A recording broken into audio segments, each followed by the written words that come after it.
And to and not to forget to unmute yourself when you are going to speak. So that's number one. Second, there is a chat chat box on our right hand, or sometimes in the lower, depends on your settings. So usually it's on the right side, the chat box, and make your comments there, whether it is your comment, your what is that? Your questions for the Q&A, or you can also share link, to invitations that you'd like everyone to be invited to. So that's the one there. And we'd really appreciate if you have a specific question only to a particular person, then you can do a private message there. Okay? Otherwise, everyone will be seeing your message.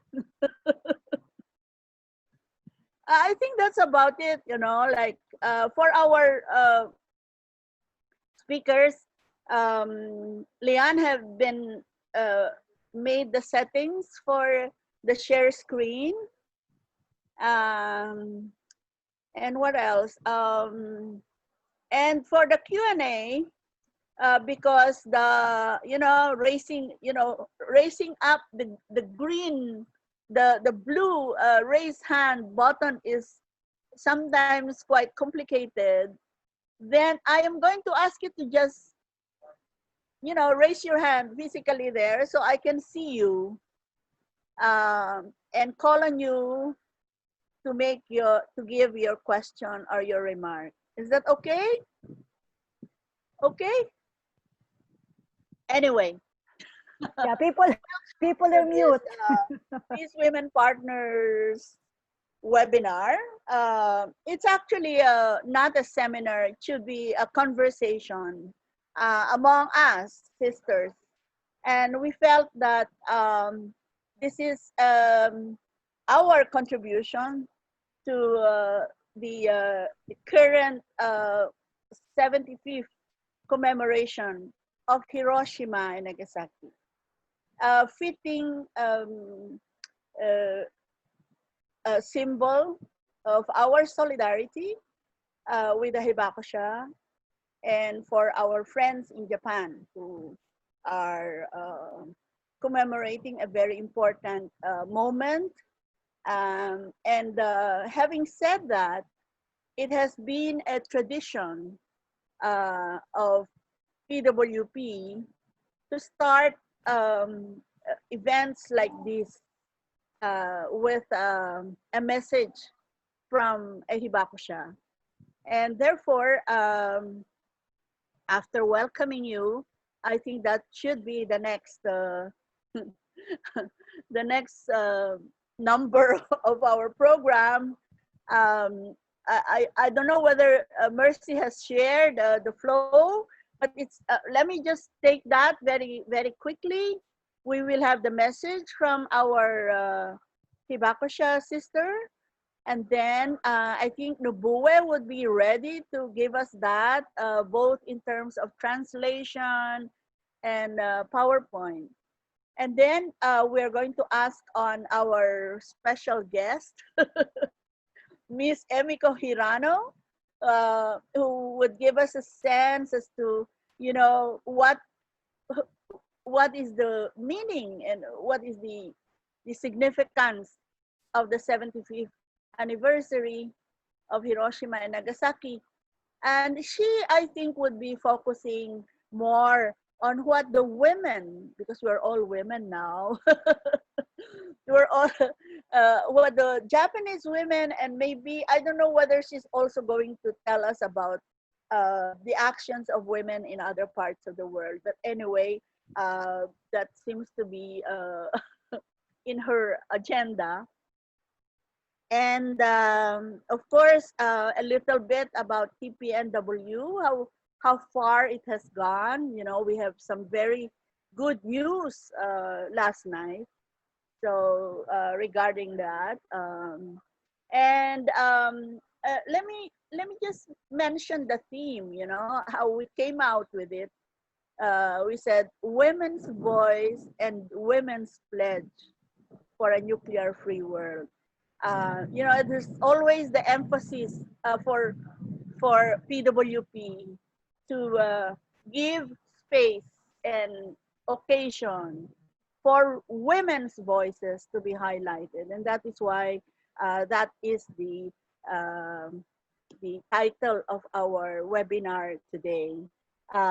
So before anything else, I'd like to ask Nobue to bring us the voice of our sister. And then from there, we will proceed with Emiko's presentation. I'm going to paste the bio in the chat page so that we can save on a bit of time. But I will just introduce them very, very short. But I will paste the bio, longer one, in our chat box. That is okay. So let us all welcome, I forgot her name, Nobue. Can you just mention it later? Who will be speaking through Nobue? So Okay. Nobue, take it away, please. Okay. Thank you. And I'm really happy to see you all here. And without no further ado, I'll start about Yuriko SADAKIYO's story. So let me share the PowerPoint here. Just a minute. Okay.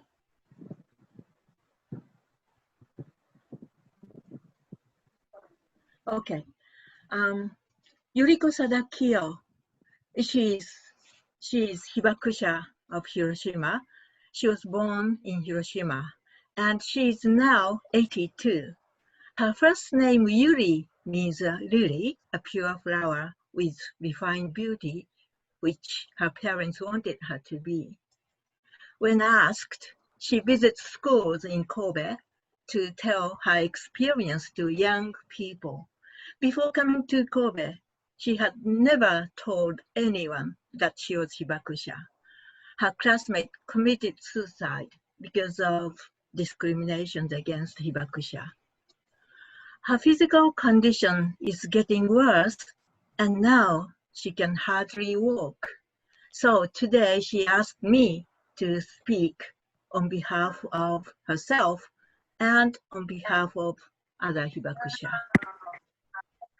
What I'm going to tell you today is based on what she had spoken to Japanese media, and some photos are from Hiroshima Peace Museum, which is a place where I strongly recommend that you should visit when you have a chance to come to Japan. So let me start by reading her message first. Dear sisters of Peace Women Partners, I'm sorry I can't make it today, but I'm honored to be a part of this webinar. I'm glad I can share my experience with you. I was 6 years old when the atomic bomb was dropped on Hiroshima on August the 6th, 1945. I saw B-29 flying over the sky when I arrived at a temple which was used as our classrooms. Our school was being used by the Japanese military. At first, I didn't understand what happened. When I realized I was trapped between some heavy things, I struggled and struggled to get rid of them and finally managed to come out. I saw wreckage of collapsed buildings, crushed roofing tiles everywhere. A firefighter came to me and helped me get out of the place. He held my little hand tight, and we together kept walking on the railway tracks, perhaps not knowing where to go. Luckily, I saw one of my neighbors coming to us, and the firefighter asked her to take care of me. By then, there were fires around us, and it seemed terrible. But I don't remember what I was thinking. Then soon I saw my uncle, my mother's brother. I felt so relieved. My uncle thanked my neighbor for taking care of me, and we both hurried to a bamboo bush nearby to have a rest. Perhaps because of that, we could escape black rain, which started to fall soon after the bombing. We then walked about 4 kilometers until we met a farmer who gave us a shelter to sleep. We spent 3 days there. Without their kindness, my life wouldn't have been saved. It was a miracle that I could survive. I lost 19 relatives then. I lost many of my friends and my family, my house. I lost everything, but I'm alive and I'm grateful for that. My parents were also heavily injured. My father was trapped in a building near our house and had a deep cut on his arm. My mother was at home and was hit hard by the crashed house. When I saw her, there were many small pieces of broken glass stuck all around her back. It was really a painful sight. I was just standing there without saying anything. I remember my mom said in a very sad voice, "Oh no, this poor thing. She doesn't cry nor say anything. What happened to her?" I still remember her sad tone of voice. Yes, I was numb. Perhaps I was in a state of shock and couldn't feel anything, although I was glad to know they were alive. My parents passed away from cancer one by one. First, my mom at the age of 44, and the next year, my father, he was 52. They were too young to die. I was their only child and was left alone at the age of 15. Why did they die? They survived the hell. Why couldn't they survive this time? I cried. My father's brother took care of me. I was told that I had a biological mother who was living in Hiroshima 800 meters away from the epicenter. She had left my father when I was 3 months old and remarried.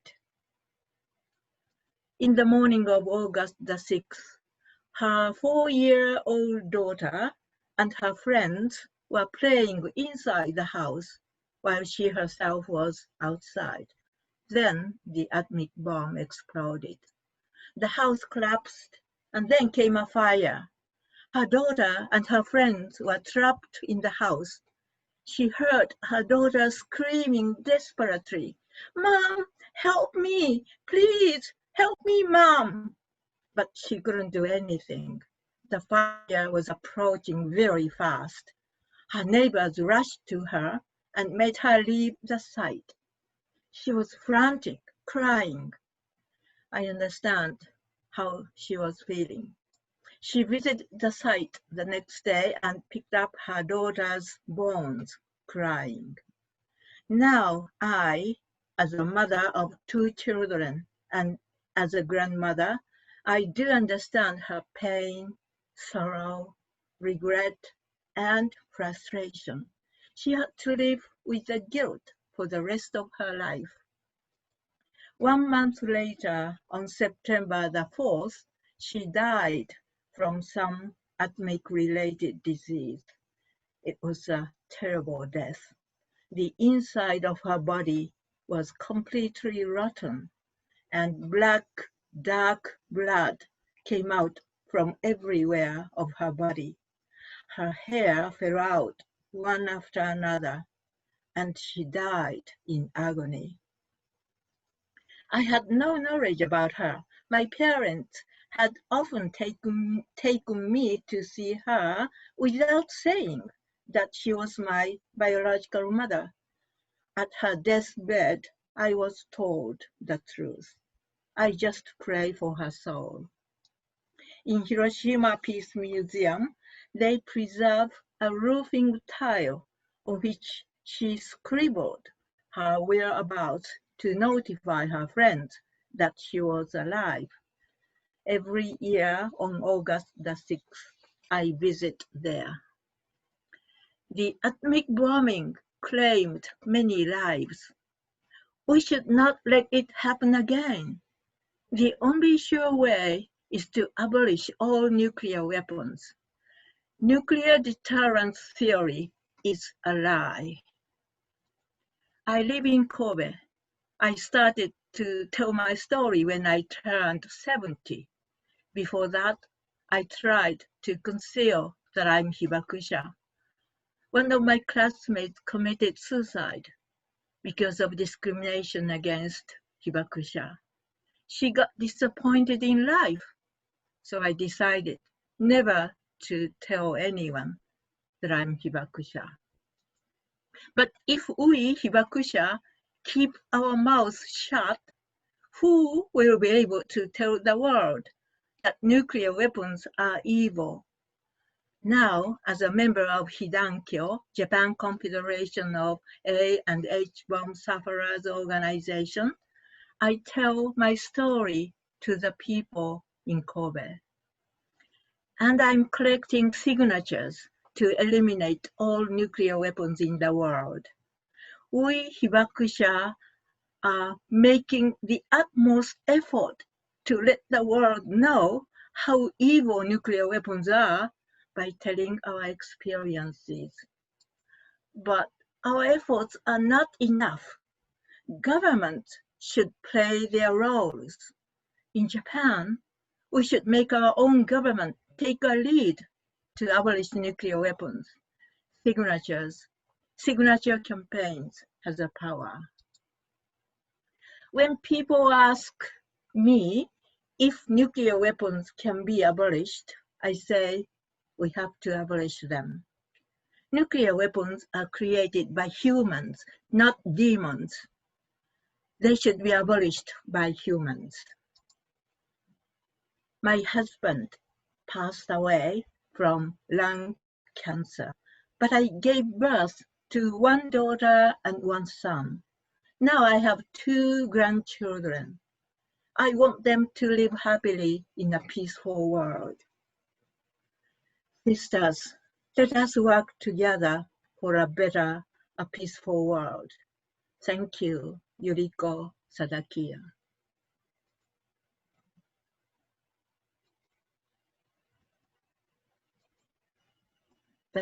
That's all what she told me. Thank you. Thank you. Thank you, Nobue. That was Yes. a moving personal story from Yuriko. And I think that would be a fitting take-up point for our next speaker, Emiko HIRANO. Emiko is in charge of the international section of New Japan Women's Association, a graduate of Tokyo University Foreign Studies. I'm going to paste the rest of the bio on the chat box, and she could tell you more about herself as she goes along. So help me in welcoming Emmy into our webinar. Emmy? Thank you, Cora, for introduction, and thank you everyone for welcoming me to this Peace Women Networks conversation circle. And I have prepared the PowerPoint presentation, and I'm not sure if I can share it from my side. Is it possible? Okay, let me try.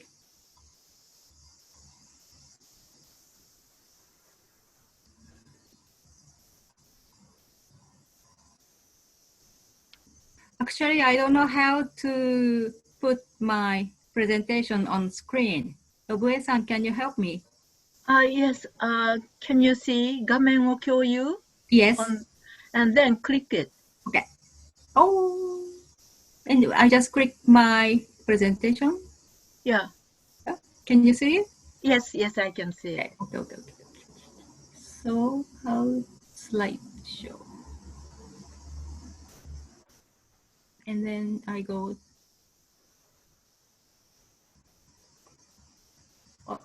How can I?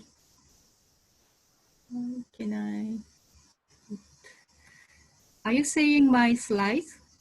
Yes, you can click the F5 button, ma'am. Okay. Hey, just a moment. Sorry about this. I can't go back to you.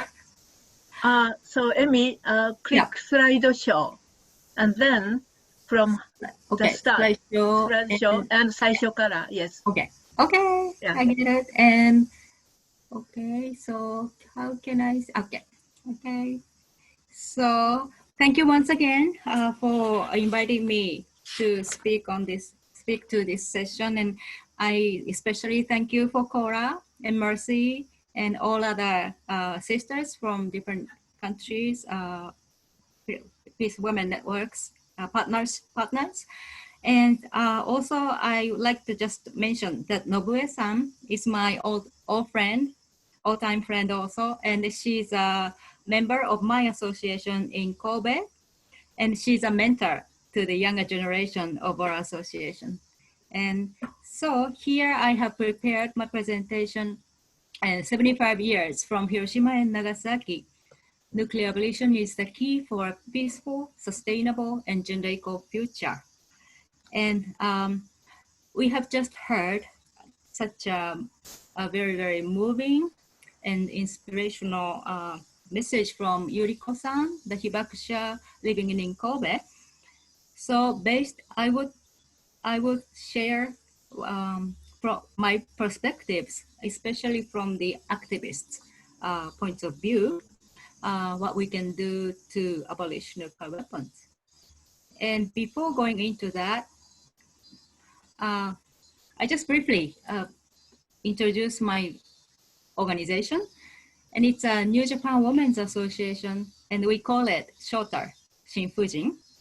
And we were founded in 1962, and that was a time when Japan signed a security treaty with the United States.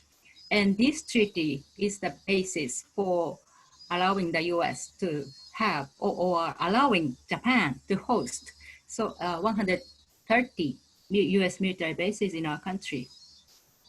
And at that time, there was no strong or no big in size women's organization based on individual membership. There was like a federation or some kind of alliance or whatever. But women activists, peace activists felt a stronger need to have an organization that individual woman can become a member and bring about whatever concerns they had. So it is the organization which is very based on communities. So as you can see, we have about 130,000 members all around Japan. I work for the national office in Tokyo, but we have chapter offices in all these 47 prefectures in Japan. And each prefecture, with the coordination of the chapter office, there are 800 branches in municipalities, like cities, towns, and villages. But each member belongs to the basic unit. We call it Han in Japanese, meaning group. And there are 8,600 groups in communities and workplaces where each member is carrying out their activities. And we have a special consultative status with the United Nations Economic and Social Council. So we do the international work at the UN level also. And especially I used to, this year it was impossible because of the COVID-19, but usually I go to the UN Commission on the Status of Women every March to monitor the session and to make the best use of this outcome documents in our activities. And then we have 5 objectives, like founding principles. And as you can see, we are the organization working for peace, especially, and nuclear abolition, and women's rights as well. And so I just skip that because I don't have much time. And we Shinfujin is very, very aware of our mission, and we recognize our historical mission because Japan is the only country that suffered the first use of the atomic bombings, first use of atomic bombs, which were dropped on Hiroshima and Nagasaki. And we know from our sisters, Hibakusha sisters, like Yuriko, what humanitarian consequences the atomic bombs can bring about to us.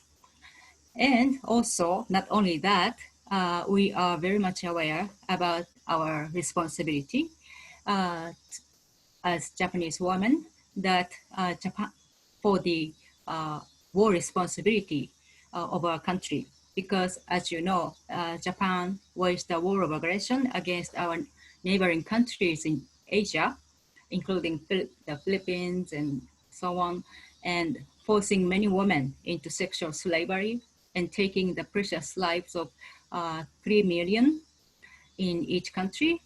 And Shinfujin is committed to eliminating nuclear weapons and opposing to war or for any reason whatsoever, because the war is the cause of the suffering of women and children and all the vulnerable groups in society. So where we stand after 75 years from the atomic bombing of Hiroshima and Nagasaki, we have just heard what happened on the day from Yuriko's message.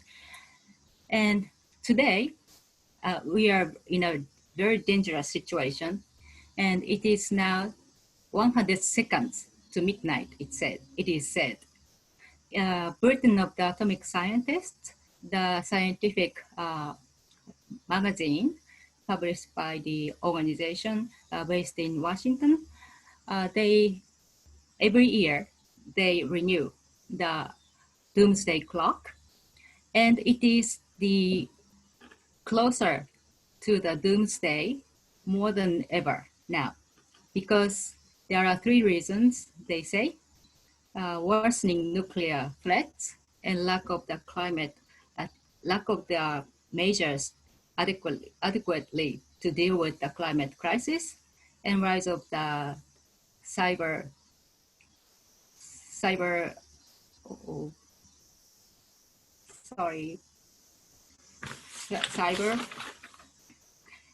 enabled disinformation campaigns.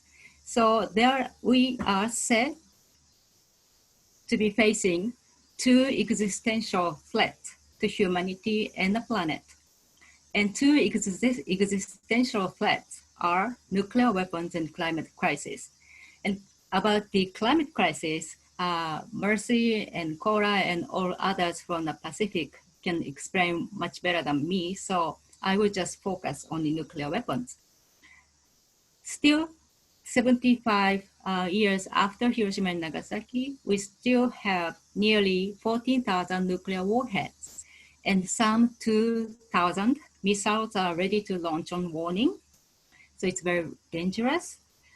And also because there is not only the risk of the use of nuclear weapons, but also, and these are more likely to happen, which is risk of nuclear explosion by misunderstanding, miscalculation, or by accident, or maybe by intentional use by the stupid or stupid leaders like Trump, I'm afraid.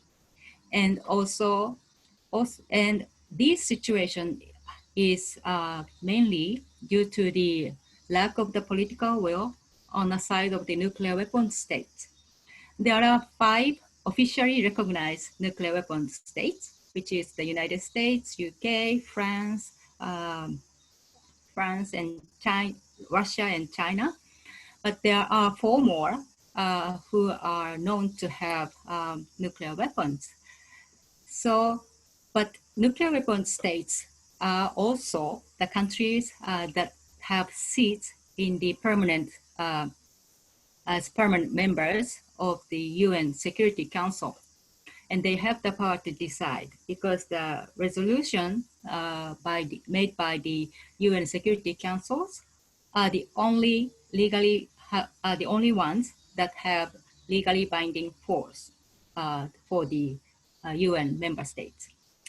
So those nuclear weapon states who are also the permanent members of the UN Security Councils are not fulfilling their obligation under the Nuclear Non-Proliferation Treaty. It's Article 9 in the Nuclear Proliferation NPT Treaty. There is the Article 6 of the treaty says that nuclear weapon states have to negotiate in good faith for nuclear disarmament, but they have done that yet. And also they don't seem to be willing to do that yet. And also there are many other factors that threatening our existence, like my nation first policies, like Trump, Duterte, or maybe Japan under Prime Minister Abe, and confrontation, provocative moves, and so and so. So we are still under the threat of nuclear weapons after 75 years from Hiroshima and Nagasaki. So this is the very grim side of the present situation, but we have good news. Before moving to the good news, COVID-19 pandemic has been a wake-up call to many people. And I think everybody can agree with me on this, because mainly, where's my money is the common question that people are asking. And they are coming to be becoming aware that the way of their tax money being used is going wrong. Because of the pandemic, I don't have to speak much about the impact of the pandemic because all of us are suffering from that. So more and more people questioning why there aren't enough hospitals, enough equipment and facilities to deal with infections, and where's the money actually? And at the UN Women and many NGOs also are now saying that neoliberal policies and austerity policies have been taken the money from us, that which should have been used to build hospitals and to improve our social securities and social services, social network, social safety nets, and so on. But the profit first policies and privatization have been mainstream in many countries. And enough is enough is the has become the shared slogan, especially from Me Too movement, Black Lives Matter movement against racism. And I think these two these two movements are highlighting the changes that are taking place in all over the world. But I think it's very important to remember that these movements are not just popping up. I mean, they are popping up, but they have the long history, or they are coming out of the, accumulated efforts of long time movements seeking for peace and justice in all over the world. So we have Cora, Mercy, and all other people here in Japan too, that we owe them the changes which are taking place, because because they are the ones who never given up to say no to injustices. Okay, and we need to change discourse and redirect money. We need to change discourse about security, and from the security based on military responses to security centered on human needs.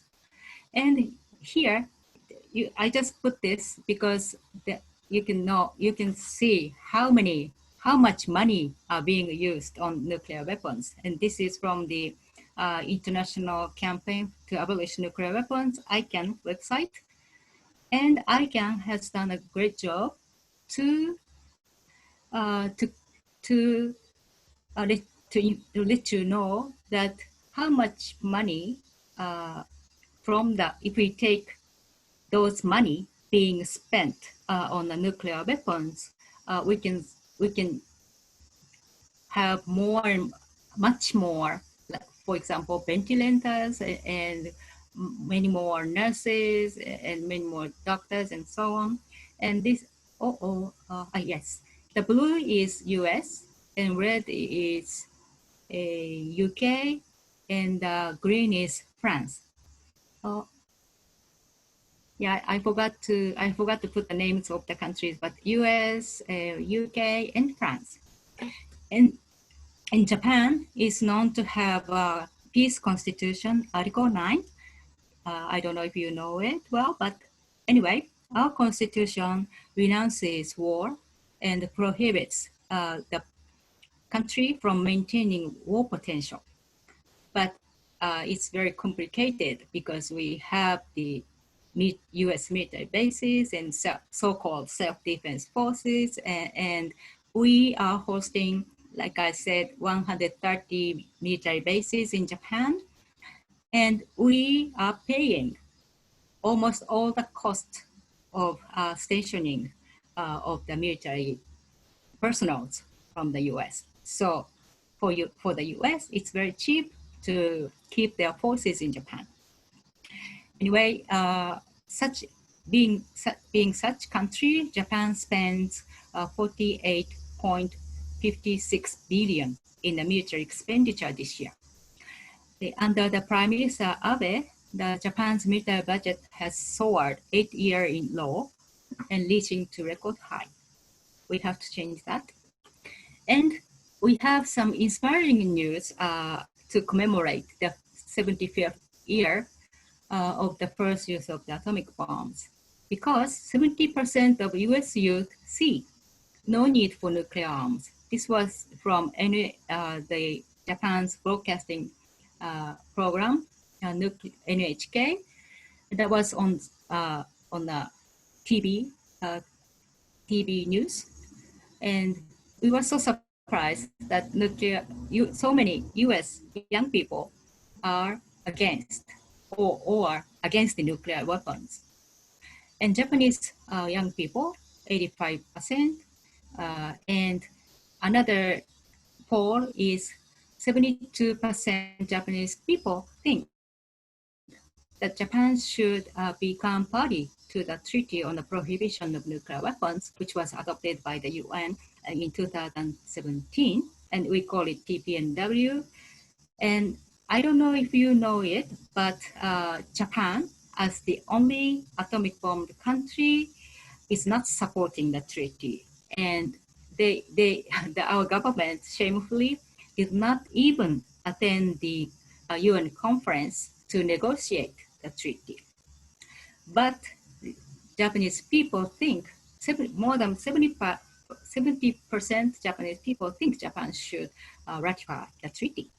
And 33% of Japanese people are against or think that the government should stop implementing the plan to build a new US military base in Hyogo, Okinawa, which is a very controversial issue in Japan. So these are good news, I think, because people are more favoring peaceful solutions. And this is the latest news that I heard just this morning, that 3 more countries announced their ratification of the TPNW on August 6, 2020. And this is the very, very good way to commemorate the Hiroshima Day. And the TPNW has to have 50 countries to enter into force. So we only have 70 countries more to go.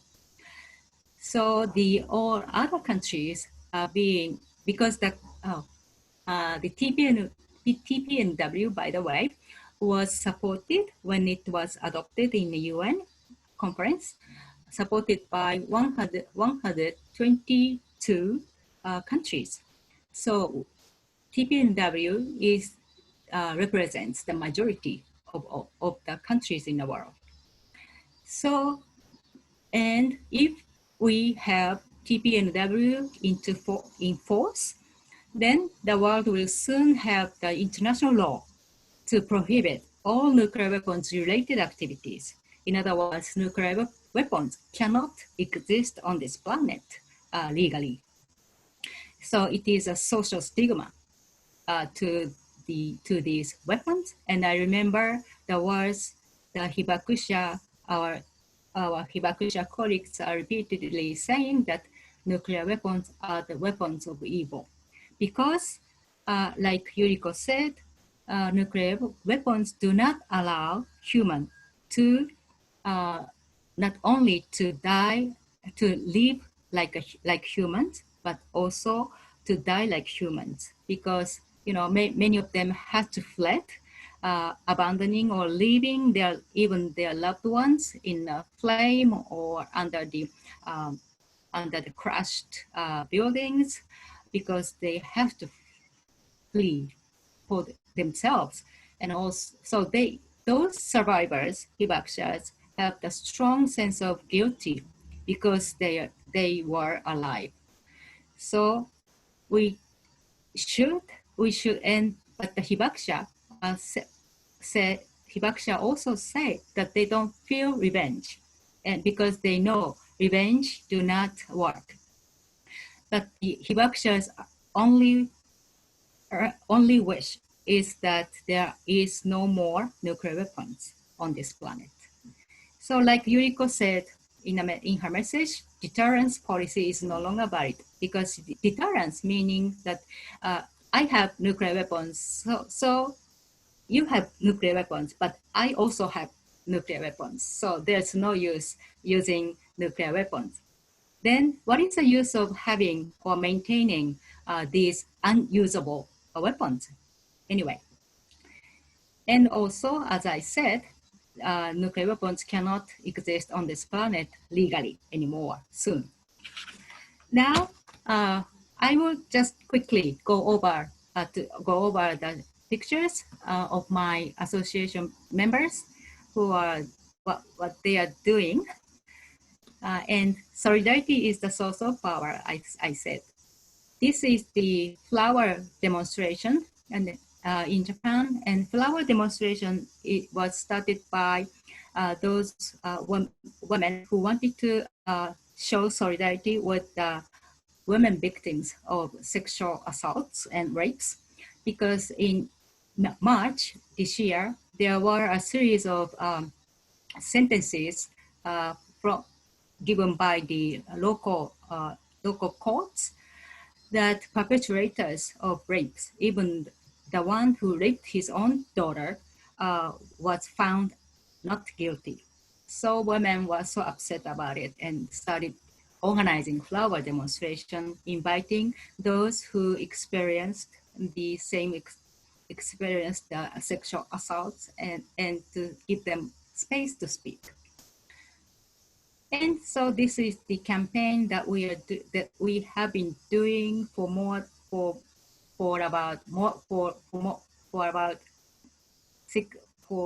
nearly 60 years now since our founding.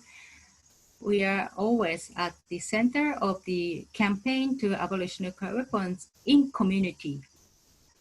And from here, all the pictures are from yesterday's actions, because yesterday the Peace Wave campaign was started. And it was started at, I made a mistake. It's not 8:25, it's at 8:15 a.m., the time of the bombing of Hiroshima. And it will continue on until August the 9th, 11th, and 2, the time of the bombing of Nagasaki. And we will do we are organizing signature collections. So we are very careful about keeping social distance whenever we hold the street campaigns. And we also bring all these pictures of Hibakusha and atomic bombs impact, so that the people can know what happened that day. And we also think it's very important to carry out activities involving children, because unfortunately and sadly, there will be no more Hibakusha to tell their stories directly to us, because their average age is like more than 83 years old now.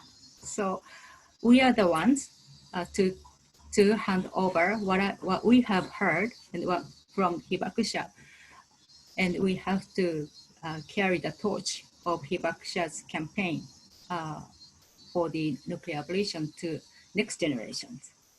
So we do these kind of activities, and Yuriko also mentioned about the signatures.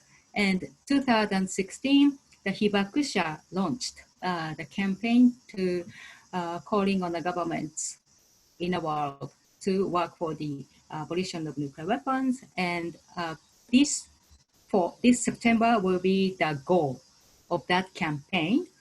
So, and Shinfujin has set the goal of collecting 2 million. And we have so far achieved 1.32 million. And we are now gearing up, our members are gearing up their efforts to gather more support. And this is the banner that one of our chapter made to commemorate the 75th anniversary of the atomic bombing. And together with Hibakusha, we say never again. And I just want to say, before closing, I just want to say women are not only likely to become victims of war, but also, as you all know, that women can take lead, or women are taking the lead in peace activities, peace activism everywhere in the world, on the grassroots level, in the family, in communities. And so all these grassroots activities we are doing are the forces to make a difference. And finally, I want just to inform you that there are resources to learn Hibakusha's stories through English. And the book is about Atomic Bomb on My Back. And this is the famous Hibakusha, one of the leading Hibakushas in a movement. Taniguchi Sumiteru-san, Kora knows him very well. And his story was translated into English and now available on Amazon. And the another one is the leaflet that Shinfujin's Hiroshima chapter publishes every summer. And this is the 54th collection of Hibakusha's testimony. And this collection is named Burned Like Fallen Leaves, one of the phrases from our sister Hibakusha in Hiroshima. And I still have some more copies of not this, not the latest issue, but the issue of Burned Like Fallen Leaves published in 2015. I have several English copies, so just tell me if you want to read it. Thank you.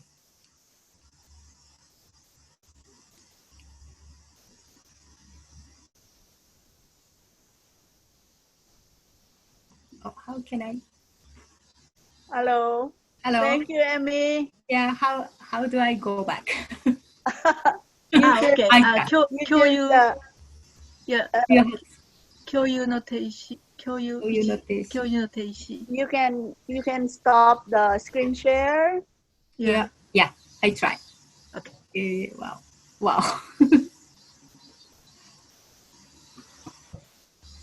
Okay.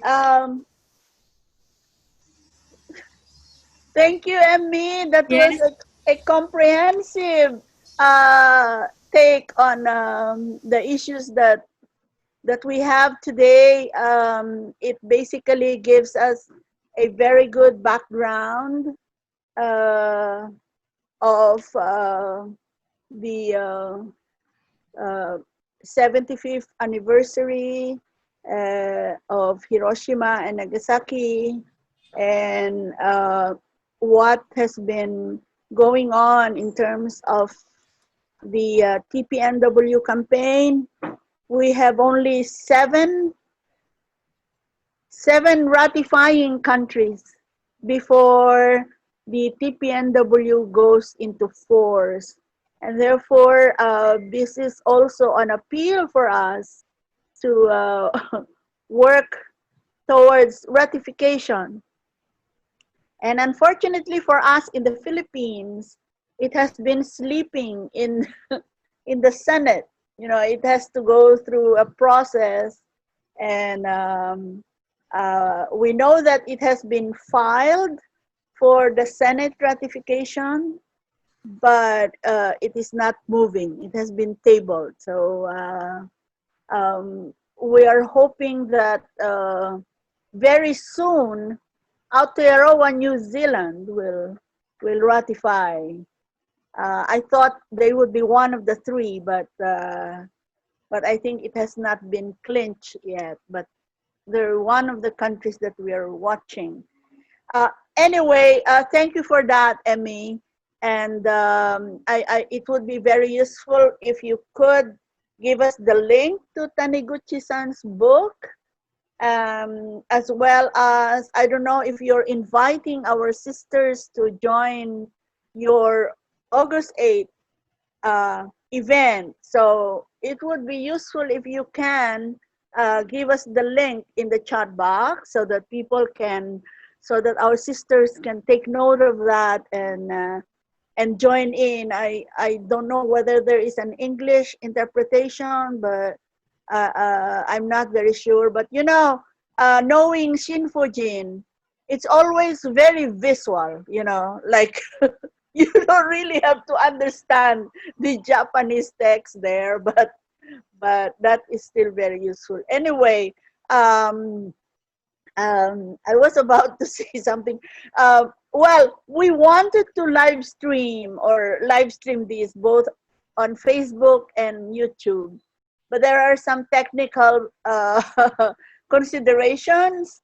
So eventually, with your permission, we will have them posted on Facebook, and the Peace Women Partners page on Facebook, and the PWP YouTube channel. And I think Mercy is going to make that announcement. You just give us a bit more of time to process the recording, and it will be up there for your viewing.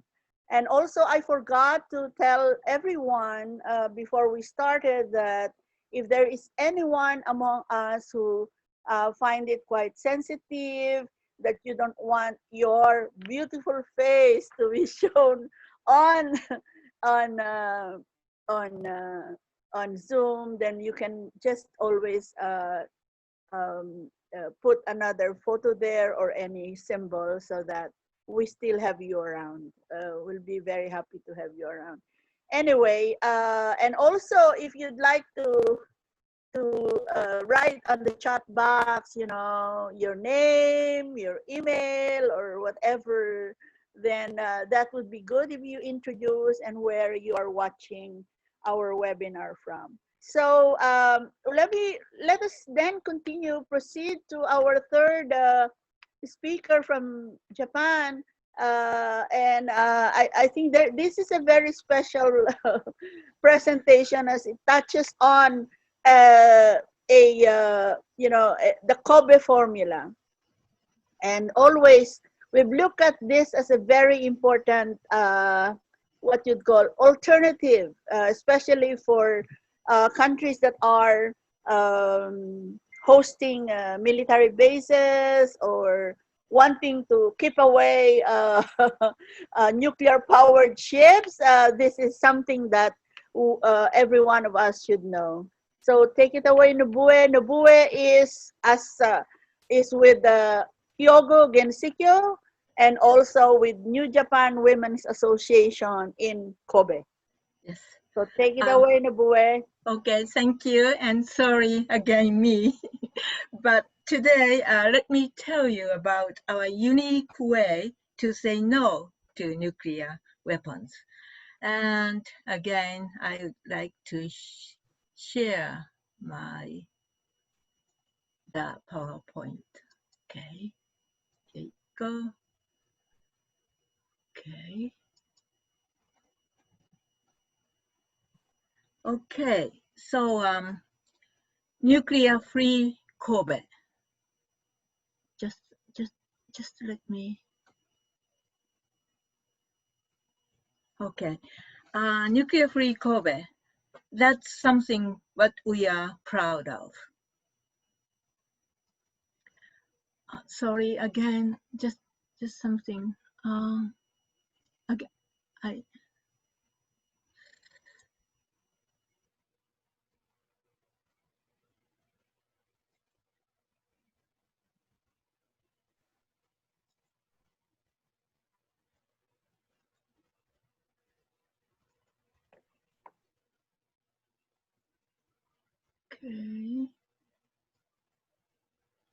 Oh.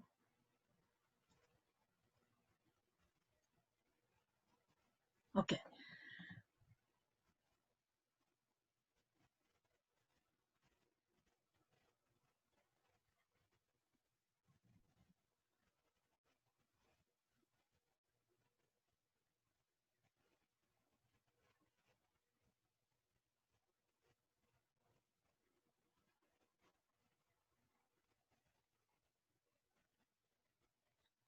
This is Port of Kobe.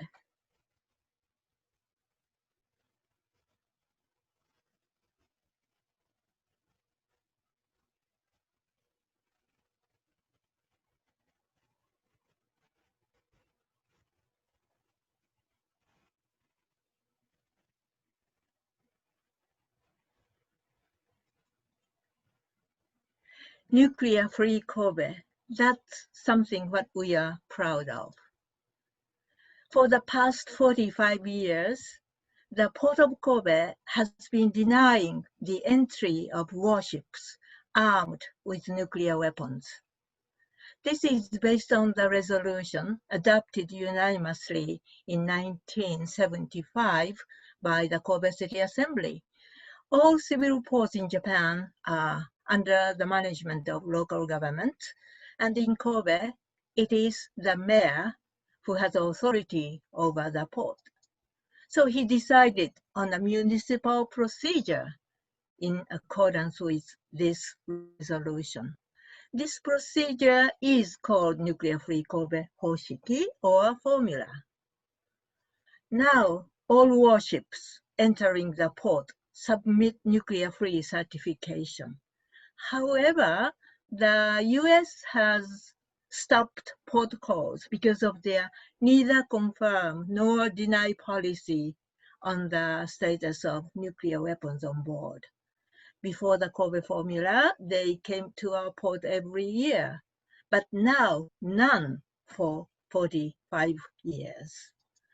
The US has been demanding that Kobe should allow their warships into the port, and the pressure is getting heavier under the present Abe government. Once or twice, there were dangerous moments for the Kobe formula. But it is citizens' power that saved Kobe formula. Over half of the citizens in the prefecture support this procedure. Actually, Kobe formula itself was born from citizens' movement. After the Second World War, the port of Kobe was totally occupied by the US. During Christmas time, many US soldiers hung around the city center and committed crimes or caused various problems. Port workers and citizens stood up against them. They went on strike and refused working for the US. When the US warships entered the port, rallies were organized against it. We showed solidarity with the Vietnamese people during the Vietnam War and sent support goods from our port. This international solidarity spirit is also what we are proud of. Kobe is surrounded by beautiful Seto Inland Sea and Rokko Mountains. The US built telecommunication bases on the top of Mount Rokko. We protested and held rallies in front of the base every New Year's Day. And in 1992, the US finally withdrew from the top of Mount Rokko. On Christmas days every year, rallies for peace were organized by port workers and citizens. That was called Christmas Action. Japan has 3 non-nuclear principles as its national policy. Nuclear-free Kobe Hoshiki is exactly what Japan should do to exercise this policy. To support Hibakusha physically, mentally, and financially is also an important activity for the people of Kobe. In order to remember Hiroshima and Nagasaki, we take to the street and collect signatures to abolish nuclear weapons on the 6th and the 9th days of each month. These activities are the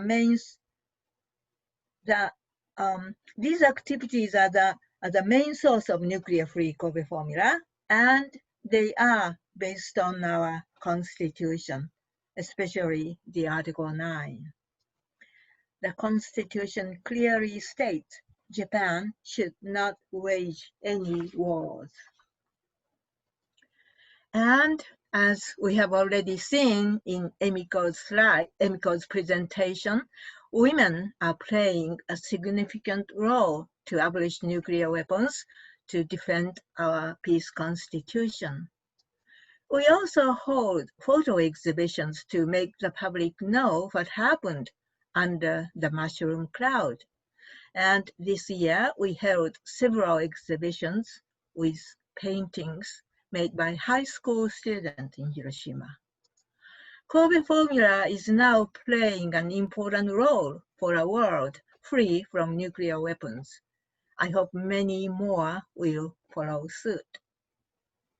Here are some comments from our friends in the world.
I'm glad to show you Corazon Fabulous 15 years ago.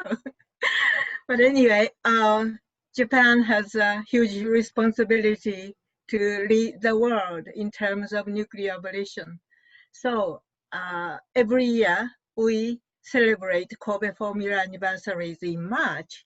But this year, because of the COVID-19 pandemic, we postponed the celebration to October. We are not sure yet if we can have it as a face-to-face meeting or online, but we'll be grateful if you could send us messages of solidarity to, to the meeting. So thank you very much.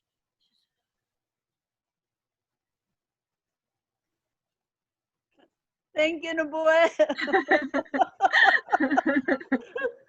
It's good to see you. You Oh know, my young God. I don't know how you. long that was. Anyway, thank you. At this point, I don't know whether do I see any hand who would like to ask any question. I don't see any question being asked in the chat box panel. But is there anyone who would like to ask question just to clarify or to add or whatever before we move on to the next part of our program? Sorry, you didn't hear the sound No. in the last. Oh, Anyway, let's do that. Let's do that later if there is time. But I think you can share that with us later. But do I see any questions? Who would like to ask any question, or shall we proceed to the next part of our program? I think Mercy is getting ready to do that. Any possibility, Priscilla? Oh, yeah, oo. Okay, just one question then. Hello, Miss Nobue. We faced similar nuclear plant way back in 1991. The Bataan nuclear plant was closed because of people protest against it. But now the present government is proposing for modular nuclear plant. Have you ever heard of this? yes. What is the difference between that and the bigger plants, the bigger nuclear plant, the danger of a modular nuclear plant? Hirano-san, could you help me? So the difference, Monju, I'm not really. Genpatsu, nuclear Yeah. plants, yeah. What you're asking about? There are two types of nuclear power plants. Yeah, because way back in 1991, we have a big Bataan nuclear power plant, and now they are proposing for 3 modular nuclear plant. What, Cora? Do you know what Okay, the difference, the reason, this is some kind of packaging. Let me just maybe, if we think in terms of trying the government trying to make it acceptable to people, which means that it is small, it is mobile, it is it can be community based. That's packaging, and that is what the Philippine government is doing nowadays. Because the tremendous barrier for the Philippine government is acceptability and credibility of nuclear power plant, and that's the way it is. Well, to make it, I don't know, there might be some experts among our sisters here, but that is how I look at it, because it has really been a call among many communities that they would want it something that the community can manage, and therefore they're trying to fit in nuclear power into that mode, including the renewable energy and other sources of energy. They're trying to fit into that kind of requirement, because communities now, or even local governments, would want it on their own, something that they could manage. Mm. Yeah, I think it's like United States and other nuclear powers are doing, because they are now developing so-called smaller or more usable nuclear weapons, smaller nuclear weapons. So I can see the very similarity between the two arguments: smaller usable nuclear weapons and smaller and usable nuclear power plants.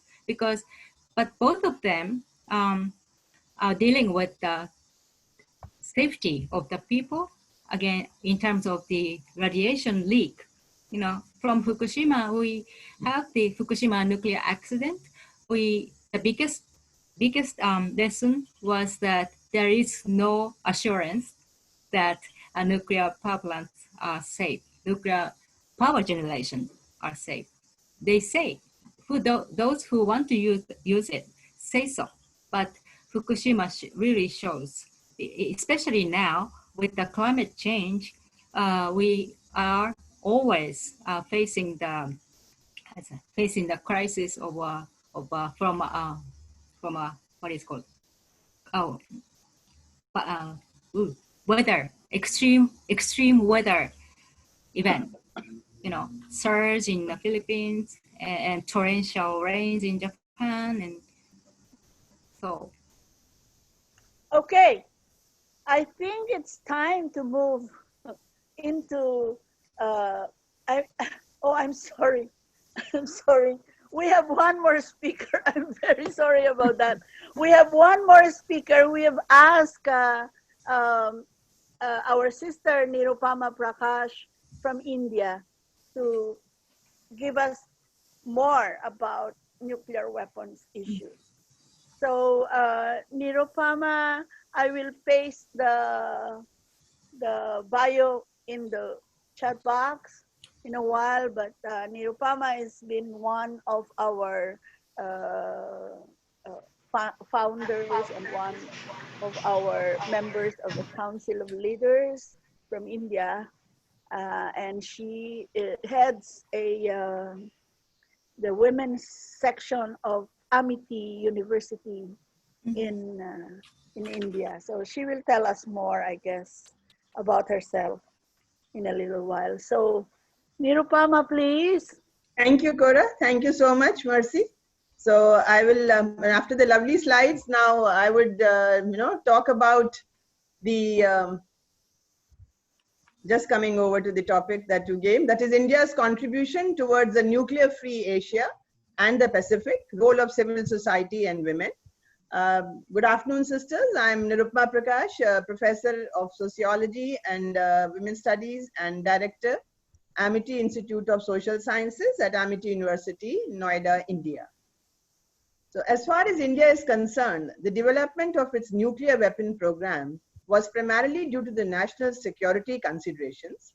However, it gave India a global reputation as an emerging power, and it was considered nuclear deterrence against Pakistan.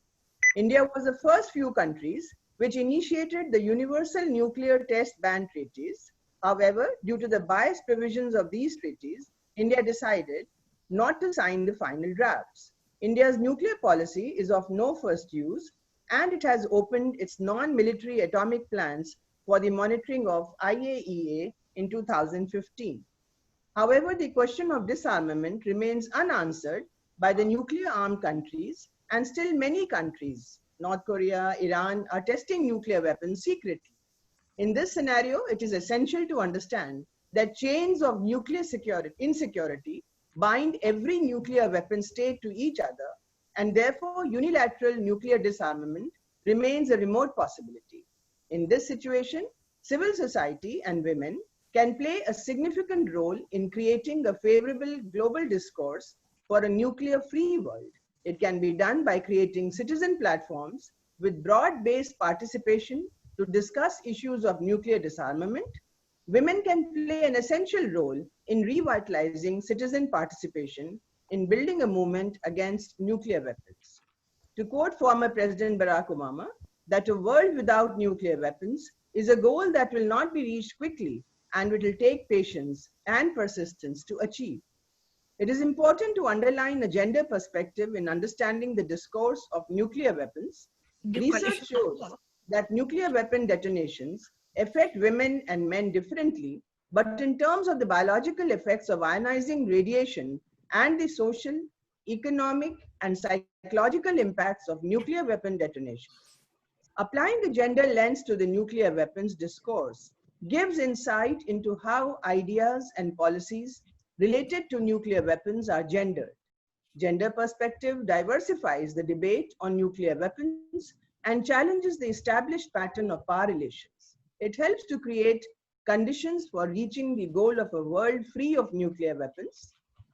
Despite international agreement on the importance of women's participation in decision making, there is a gender imbalance in multilateral disarmament forums. It is visible on global platforms that men continue to be heavily overrepresented and women are underrepresented in the discussions on nuclear weapons.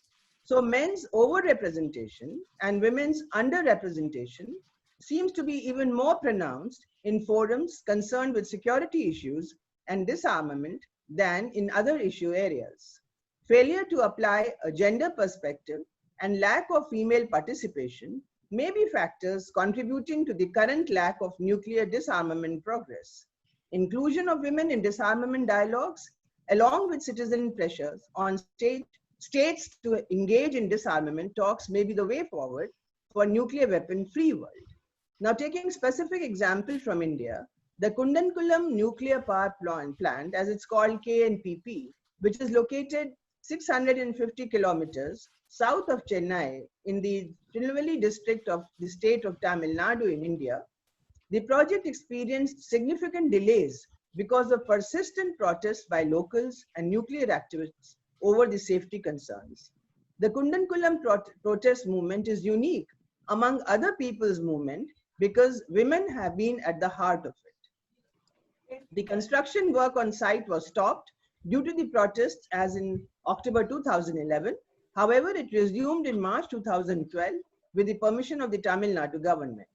In May 2013, the Indian Supreme Court dismissed the petitions by nuclear activists, questioning the safety of the nuclear power plant and granted the approval for the commissioning of the first two units.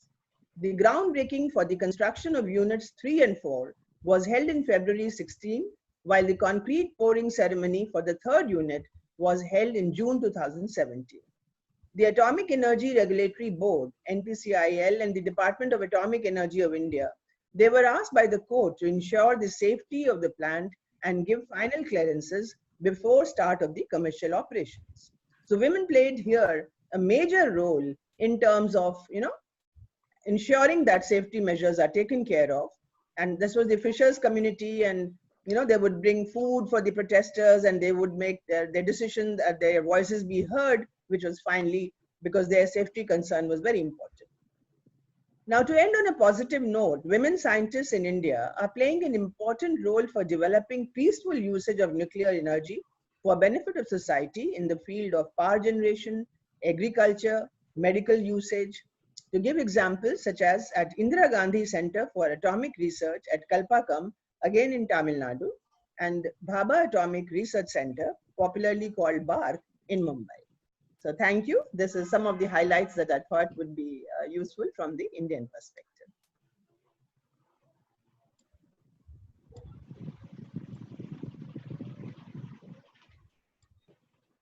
Thank you, Nirupama. Thank you. And thank you for bringing in a different phase of the nuclear power. And I think later we might have another webinar focusing on that particular issue as it is also considered as important among our Peace Women partner sisters. Anyway, I think we need to move on, and I think it is time that I would call on Mercy, our in tireless tireless executive director of Peace Women Partners, will bring us into the next. I am not going to introduce her further, but Mercy, can you take it on, and do the next part of our Yeah. program today. Yeah. Yes, thank you very much, Tita Cora. Nice to see her picture when she was younger. But actually, I had a fortune of working with Cora at the time when she was still with the Nuclear-Free Philippines. Now, yeah, can I do the screen sharing? Can I? Wait, I'll see. Oh, there is good. Okay. And then wait. So what to? Sorry, ladies. No, we're all low tech, but you can see my screen now. Okay. Yeah. So yeah, I minimize. Then okay, I'm. Thank you very much for all the very enlightening presentations. The nuclear issue is difficult to understand. It's only when you really get to talk or listen to the stories of the Hibakusha, no? So anyway, I think it will be more important to have the voices of our women. So I will just keep this presentation short.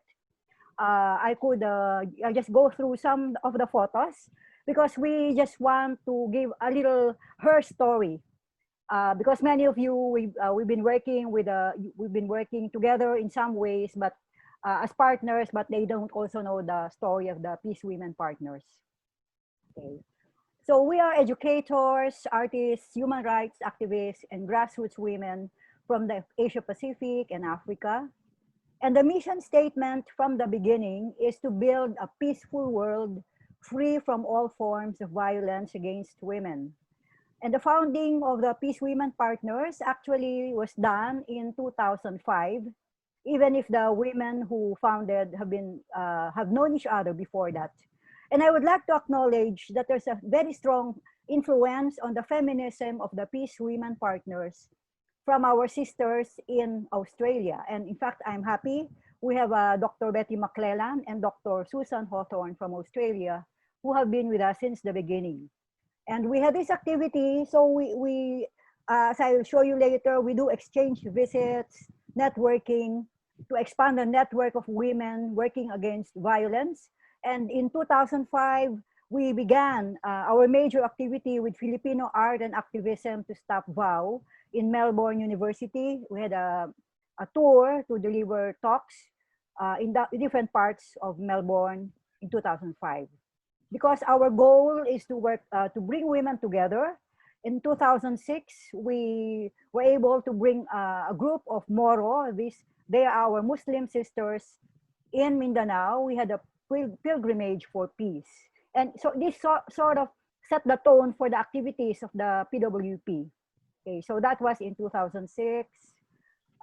We have an international council of women from different countries. In this picture are Nirupama and Mandira, and that's Melba, Filipinos now in Australia. There's Susan and Betty. Okay. And there are other countries also from where our council members come from. So because our main principle and position is women's voices should never be silenced. So we find the venues for women to tell their stories and express their aspirations. And always we use different art forms. So our venues are mostly forums, solidarity visits, exchange visits, exhibits, etc. No? And in the Philippines, we work with urban poor women and youth and women of Mindanao and women in academia. Okay. These are some pictures I'll show you. That was when we were able to get funding. So we had it in the Manila Hotel. We hosted a visit of a Hibakusha. That was way back in 2006. And we were able to have a forum in Shangri-La. And of course, the photo exhibits we have been conducting, especially for the very important concern of a world free from nuclear weapons. We have tirelessly conducted photo exhibits, and this is in Mindanao, in the Mindanao State University. And in other, usually photo exhibits are in schools and also in some communities, but I just needed to limit my presentation. So when we visited, we had a Hibakusha visit to Manila. This is Miss Tamiko, and she also danced with us, and it was published. She was featured in the Philippine Daily Inquirer. Okay, the first international conference on women, peace, and security. Okay, everybody was younger then. In 2009, and you see, we had a panel on nuclear weapons. So, and you had like Nobue was there, and other women from Japan. In 2016, we had the second Women International Conference, Women Leaders in Peace Building and Rebuilding Lives. And that's Dr. Susan Hawthorne, our keynote speaker. And the topic she discussed was endless wars and endless profits. No? So you see the anti-war position is very clear always with our women. So this is a group. We had more than 150 women from 7 countries.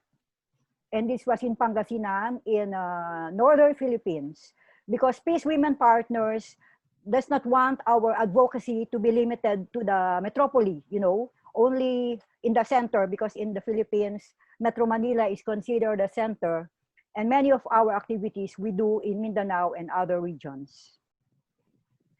And of course, we always we try to bring the issues, not only, as I said, not only to the academe or to the centers here. Of course, we also support the issue about the naval base in Jeju, now also against the second airport.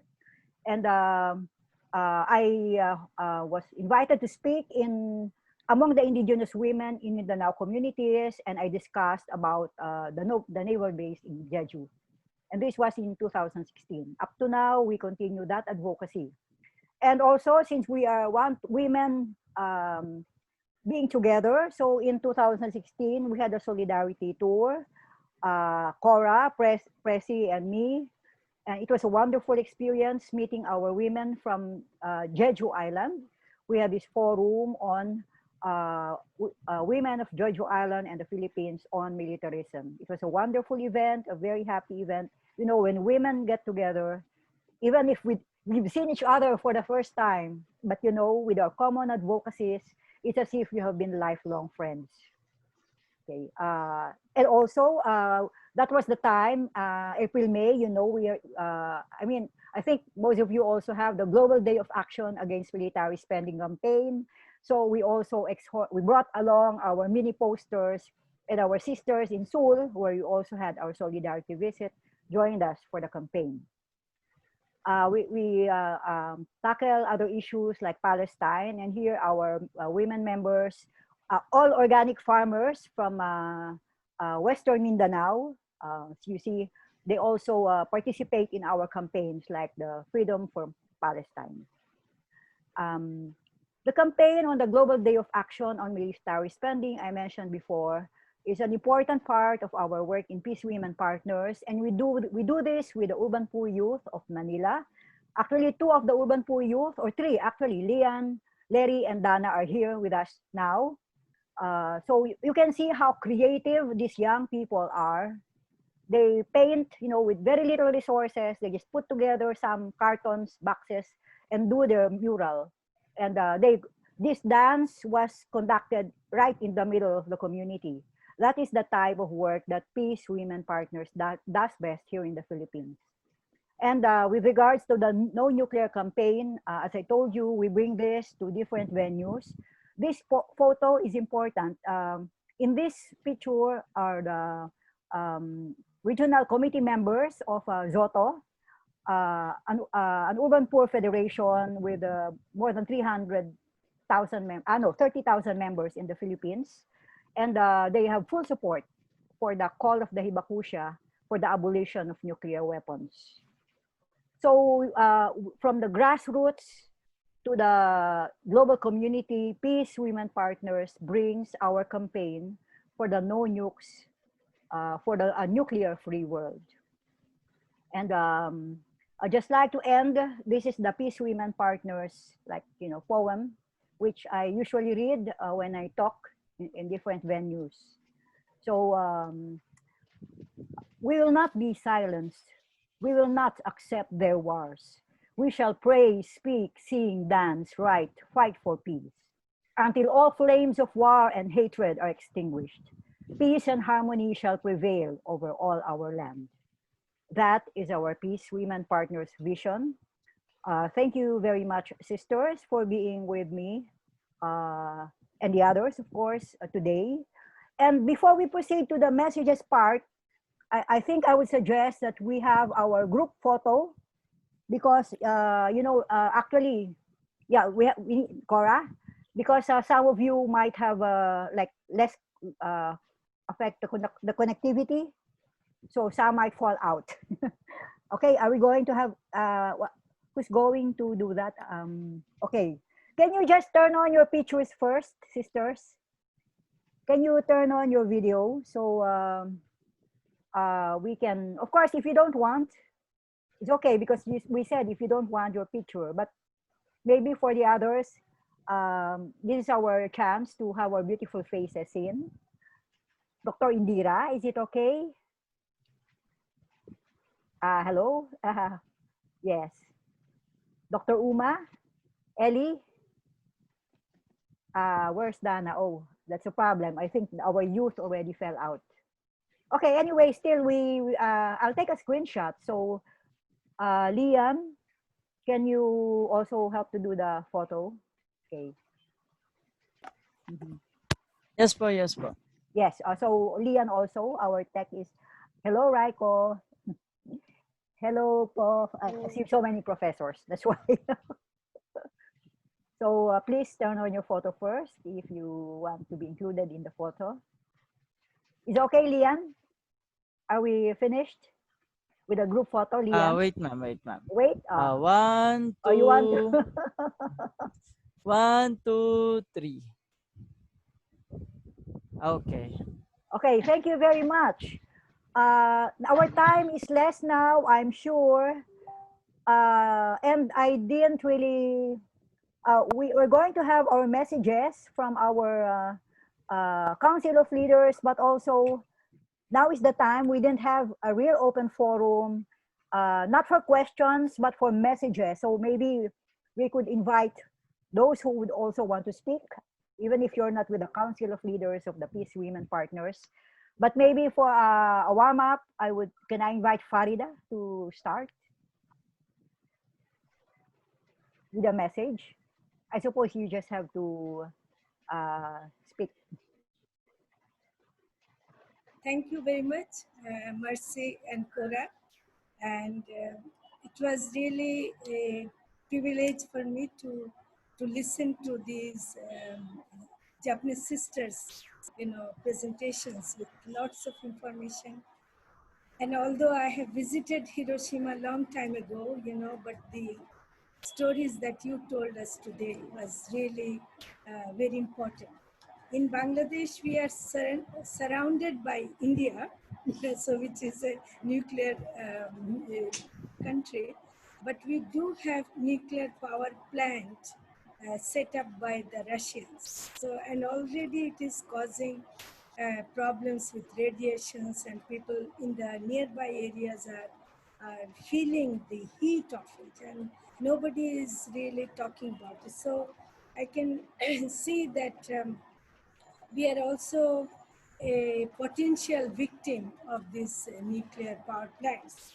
But today I want to add two things. One is, besides sending our messages to our Japanese sisters and all the sisters around the world who are suffering from these nuclear weapons, but I also want to mention today about the incident in Beirut, in Lebanon, which happened on August 4. And it was although it may look like an accident by, because of a big storage of ammonium nitrate, but ammonium nitrate is also used to make bombs. and it is also used to make fertilizer. That means these explosives are already into our food system, into our agriculture system. And that is what we are not realizing, that there are some silent killers in our food, in our surroundings. And Beirut is one of the examples that you can see. And another thing, Andyan ha? yeah, another thing I Eh, want babain ko to, nga. Babain ko. Yes. Lian, please unmute. Sorry. Oh, please continue, Farida. okay, the other thing I want to mention, especially after COVID-19, that we also have to start talking about biological weapons, because these are again some of the weapons that are created by United States and other countries. So those are like silent killers. Those are coming as diseases to us, and as if you have to take responsibility to protect yourself, but actually they are giving us. It's like throwing bomb on us. So I think these biological weapons like COVID and also SARS and coronavirus and also dengue and chikungunya, and there are many other diseases which are created as biological weapons. So I want to request Peace Women partners to deal also to talk about this, because uh, besides nuclear weapons, we are also coming up with biological weapons. So that is also a threat to all of us. So we want to live in peace, we want to live in harmony, but we want to be safe from all these weapons. Thank you very much. Yes. Thank you very much, Farida. We were supposed to ask Betty and Susan to speak earlier, but sorry, it seems they already left. Can we call also who would like to speak next? I saw Sung Hee from Jeju Island. Would you like to speak next, Sung Hee? But sorry to ask you to keep it short, 1 minute, because so that other women can speak also. I quite understand. Thank you for giving me a chance. So I'll just quickly read my short writing. Hello, my name is Choi Sung-hee. I am from Gangjang Village, Jeju, where I have been living as a peace activist opposing to the Jeju Navy base for last 10 years. In 75th remembrance year of atomic bombing of Hiroshima and Nagasaki, I express my deep consolation and solidarity to the Hibakusha and their family members. I also wanted to remind that there have been around 70,000 Koreans who were affected by both atomic bombing in Hiroshima and Nagasaki 70 years ago then. Many of them were forcibly drafted laborers, workers during the Japanese imperialism.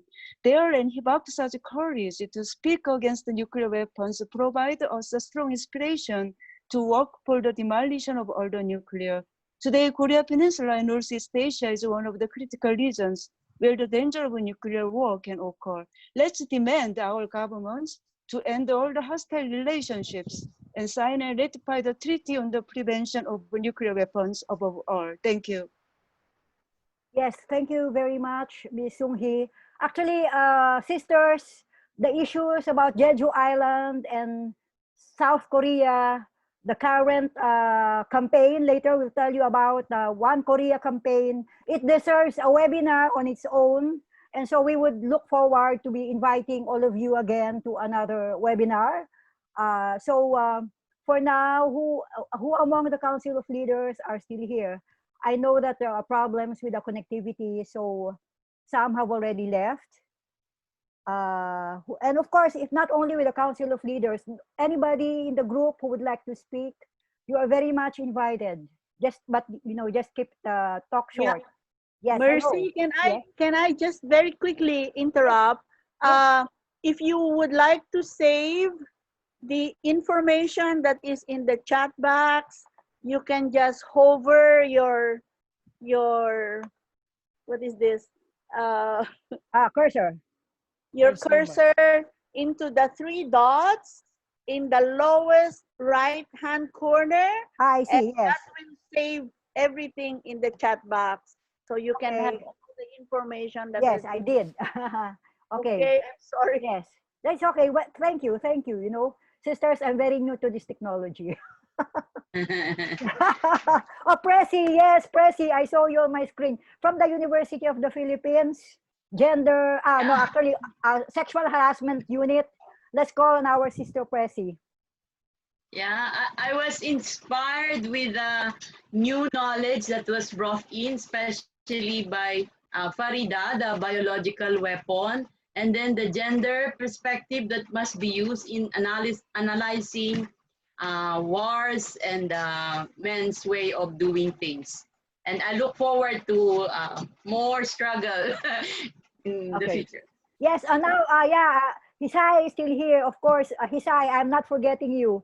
We just wanted to allow some more speakers from other countries to speak. But we would like to call on our sister Hisai Ugawa.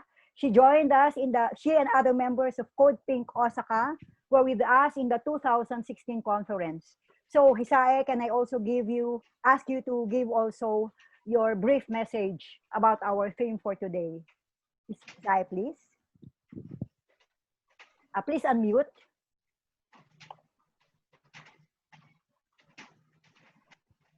Did you unmute Hisai? Yes, Yes, okay, please go. Can you hear me? Yes, yes, yes. Okay. Okay. So, Melty, thank you very much and Cora, thank you very much for inviting our group to your excellent meetings and well, first of all, Pangasinan and a very impressive women's leadership meeting. And with Can you increase your volume, please? Volume? How? You don't hear me? Yeah, it's Speak okay louder. now. But I can hear you, but is it okay? Yes, please speak louder, or maybe come closer to your microphone. Okay. So we are a very small group based in Osaka, but we are working every day in our local communities, and our basic, and we organize Green Tea Party for Nuclear Free World. That's our daily action, and because nuclear free world is really the world we really want to make sure, and so green tea is really a kind of things we really appreciate for peace and friendship. So although we are ready to organize our green tea parties at home and local communities and whatever, in any place we like, we are invited, or we just go there and have a great time. So this time I'm very proud and very happy to be a part of the action today. And thank you very much. And we'll be always with you for peace and justice. Thank you very much. Thank you very much, our sister Hisai. So our time is now getting limited, but does anybody want to speak to shorter and shorter messages? I'm sorry, but Cora, let's see if I can play I see that Plangsat has dropped out from Nigeria because it's very early morning still in Nigeria. She had prepared a video, and I'll just see if I can share it because she had a very beautiful message for everyone. Can I screen share? Yes, there, no? Wait, no, wait. I'll try to do it on my, I hope I can play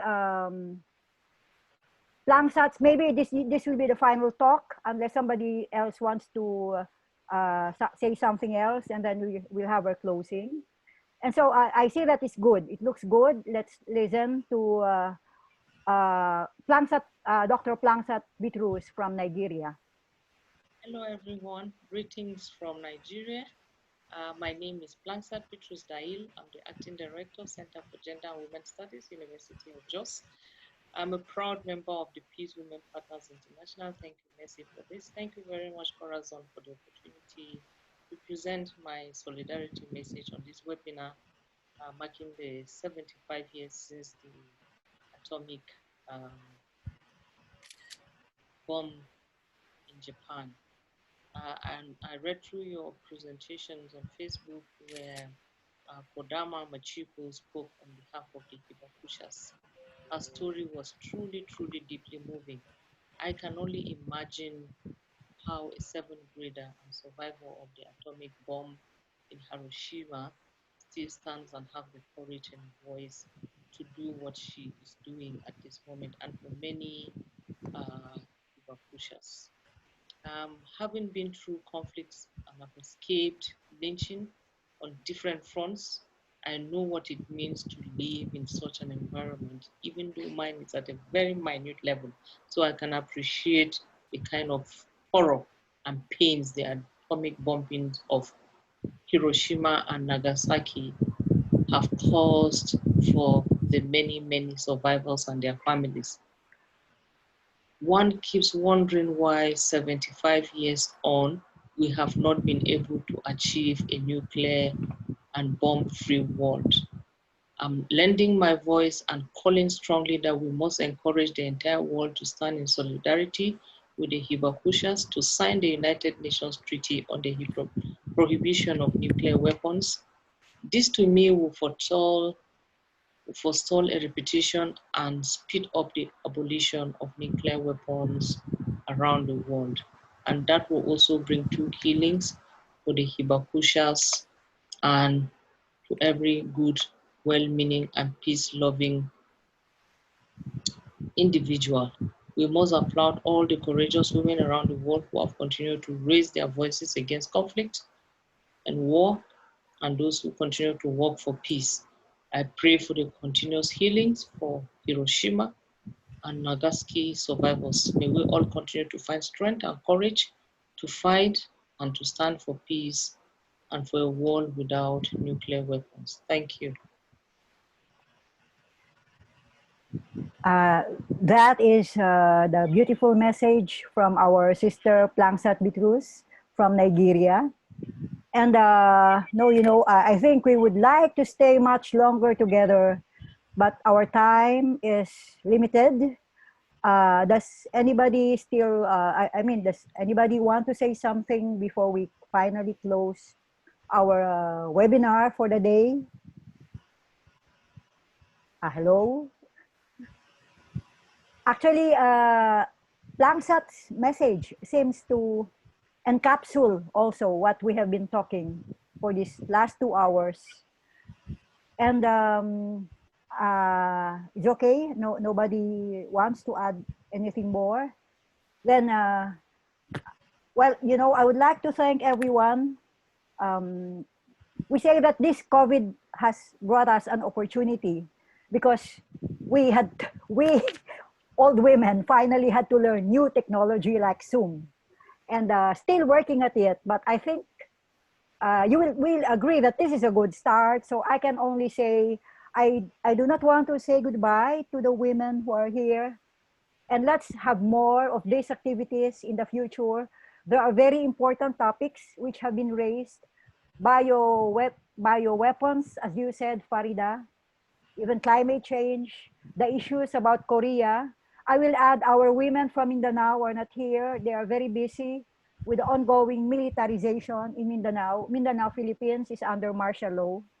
So there are many, and so we can also have a forum just, Kisaya, you were with us in Mindanao, no? And they are now under martial law. Situation is very, imagine, under lockdown because of COVID and under martial law. So there are many problems that we women are facing. But for me, what keeps me going in this volunteer work, I'll say, which I've been doing for all my life, is because I believe in it. And when I see the sisters like you, who also believe in working for peace, and a nuclear weapons-free world and ending violence against women, then that is the reward that I get, which makes me very happy and fulfilled. Because I believe like now, look, 7 signatures away before the ratification of the treaty to ban nuclear weapons. I think in 2005, nobody was talking about that. So you see, our work is achieving gains. And maybe it just needs to be that you're older so that you will recognize. But, you know, we have young women like Dana, a young woman who's here with us. And our young women, we hope they will, and of course, Nira Shesta and the other younger generation in Nepal. No? So with that, I will close this webinar today with much thanks from me and the Council of Leaders of the Peace Women Partners. And we hope to see you again in more webinars. So we will try to continue to improve our capacity and technology to do this. So thank you very much, sisters. Cora, Lian, do we have the I Will Survive song? Hello? Hello? Hello. Yeah, the... Hello? Well, thank you all. Our ending music, Lian, over are you now? Okay. Cora, can we still play it? I'm not. Huh? We lost it? Well, I could. Wait. I'll play. I'll be the one to play it. Sorry. But I have to open. Well, Anyway. anyway, while Yeah. while you're trying to locate that, we would really like to thank Emiko Hirano for joining us today. I know, I mean, everything is really very, very busy in Tokyo now. And also Nobue for your support and for preparing the presentation from Yuriko-san. And I hope that I will get to meet her personally if I have not done so before. But it would really be good to get together some other time when this pandemic is over. So can we have the music if there Yes. is? Wait. Opening it now. Opening it now. We really apologize for for the extended time that we have. We are over 10 minutes over our time, but it has been, I think, a very productive meeting that we have. I hope that you will join us again in some other occasion in the future. If I stop share, can you hear? Can you hear it? Yes, yes. Let's sing and dance. Increase the WP volume. women always sing and dance.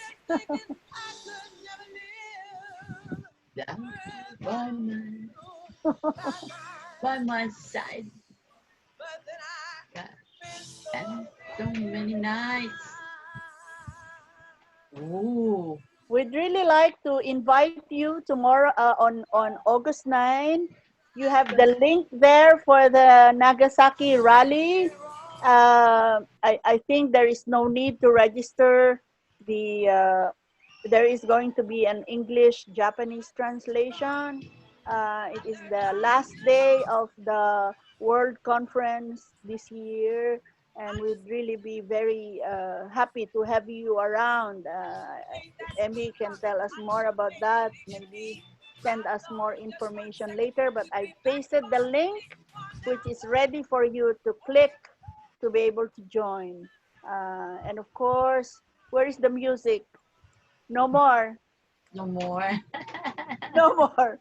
Okay. All right. Thank you. Thank you. Bye-bye. Thank you very much. Bye-bye. Bye. Bye-bye, Mers. Bye-bye, Tita Cor. Yeah.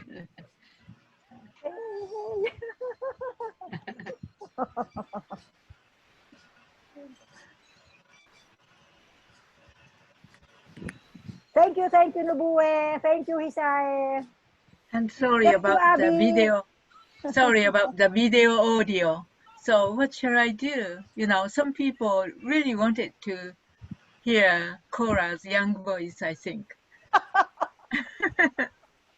So, Cora, I have already sent the video to you through Skype or something. Okay. So could you please check it? Yeah, I'm blocked from Skype, so just email it. If you Okay, but I tried to send it by email, but it was too heavy. So, but anyway, I'll do something. yeah, do something. We transfer is also possible. Hisae, thank you very much for joining us today. Let's have another meeting in the future. Yeah. Yes. And, Maybe the one Cory webinar. Oh, my honor. One of the topics in the pipeline. Actually, so many topics to discuss. And a prelude. Oh, okay, now that he's still here, Nobue and Hisae. Preparation for the 3rd International Conference, which we were hoping to hold, but you see, we cannot do it this year. But you know, in Peace Women Partners, we're all dreamers. So we will continue. We will continue to dream of the 3rd conference. But in the meantime, it's actually in a way good to maybe to have these webinars first, so that we can invite more women, no, Nobue, Hisae, and then later on when it's finally the time is back where we can bring women together physically. I think if we have more webinars, then later on the women will be interested to come. Of course, nothing can replace the face-to-face, the face-to-face meetings. But still, we have to take the opportunity, especially now with so much that's happening in the world. No, like here, actually, you know, I need to dance. Here in the Philippines, we have been in lockdown since March 15. So, and me, I'm here. Although I can go out to go to the store, but that's the only place I can go to because there's no public transportation. So, and of course, because there's a discrimination against the elderly. Discrimination against the women? No.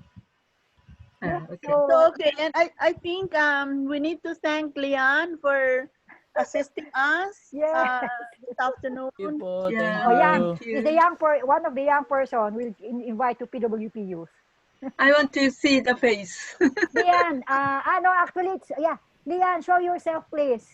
Lian, Lian. Nasa computer lang po ako, walang webcam. He has no webcam. Anyway, Nobue, in Facebook, I will show you his face. Very smiling. No, he's a smiling face. Very smiling face. Okay. Lian is only 23 years old. Too young. Too young. So he is very, computer technology savvy or something. Yeah, but I am technologically challenged. Actually, that's the problem with us. We are challenged compared to the young people. Right. They grow up with it. Right. I admit to you now, I was so nervous. This is my first time to be co-hosting. My gosh. And I really? You did a good job. Thank you. Well, anyway, we learn. Tomorrow, I'm going to tell you about it. Tomorrow, Nobue, we're going to have a young people's webinar for the people. Okay. And I will not invite you because it will be all in Tagalog. But I have seen, our young people, they did a dance. They practiced a dance number for 1 week. And because there's a lockdown, they try, because so that they can group together. They go into the side streets to avoid being seen. The story, Cora, the story in itself of how the young people are doing their preparations for the webinar is already a story. And later, there's a rap, there's a song, there are poems. We'll just prepare videos with translations and we will send to you. So that you will also see the talents. Like you saw in the Global Day of Action, the posters and the dance. Very good, really. The young people, they are the future of the peace movement. And I'm very happy. We are working with these young people, Lian, Larry and Dana, they were here earlier, very promising peace activists. Okay. Okay. Oh, so Lian ha, I think- narinig mo I ha. think we need to go so that they could start processing the recording. Yes. Oh, And okay. if Lian can maybe cut the Yeah, this part. later This part. if it is possible, but if not, just keep it there. Yes, ma'am. Okay. Yes, ma'am. And Yeah, Baba, and also if possible, I don't know how to do it, but if possible, I'd like to, keep the audio part of my video clip. Well, it's you know. actually both recorded as audio only, and the other one is video. So that's Yeah. there are Yes. two modes. Okay. So that if you don't want the video scene, you can always just share the audio recording. Okay? Yes. Okay. We will try to Okay. find a way, Nobue. Hisaya, thank you very much. Yan. So Thank you Cora very much. and Melcy, Thank you Yan. po. Thank you. Yes Okay po. na. you did great job. Thank Yes you, Ikaw po, thank na you. ma'am. mag-ano ng recording ha, Including mag-save. me. I'm recording, so ako nang You're mag-save. recording. Okay, just process Yeah. it. And, Okay. Yes, and so, Rita, you did great job. Okay. okay, thank you Thank very you. much. All of Thank you. you. Thank you Salamat very po. much for your hard work. Yeah, Cora, yeah, thank you very much, Hisaya, Thank again. you. So again, And Cora, ano yung Cora, gagawin ko? Hope to see you Recording again. pa rin siya. You Ah, stop the tita, recording. Apo, pagka nag-end na po, tita, Stop the automatic po. recording. Ha? Stop tayo. Oo nga pala. Stop ko. Teka ha. Wait ah.